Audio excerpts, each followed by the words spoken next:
Anong flavor profile mo? Toffee nuts and then nutty. Yun ang flavor niya sir. So hindi lang sa canvas ang art, meron din sa kape. Anong kape yung ginagamit nyo? Crema bar sir, 60-40, bali 60 Arabica, then Arabica. 40 Robusta sir. Italian brand po siya yung gamit namin, Crema bar sir. Ang art ay hindi lang para sa canvas, meron din sa kape. Ang galing niya oh. Ni heart niya, hindi ko kayang gumawa nito eh. Ito pa kaya merong mga petals ba to? Wing tulip sir. Tingnan natin.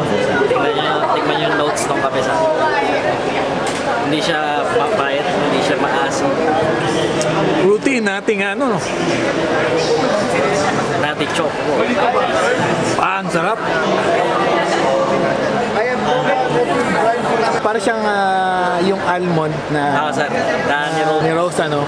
o parang toffee na konting caramel yung lasa niya sir. Ang sarap. So tingnan nyo to, nainuman ko na to pero hindi pa rin nasisira yung kanyang pagka-design.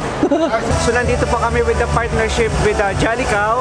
And ngayon po, we want to introduce to you yung aming mga binibenta po na we have Italian brand na coffee machines.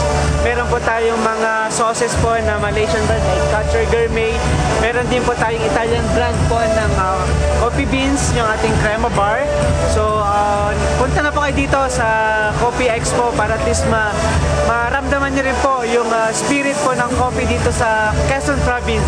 Maraming salamat po.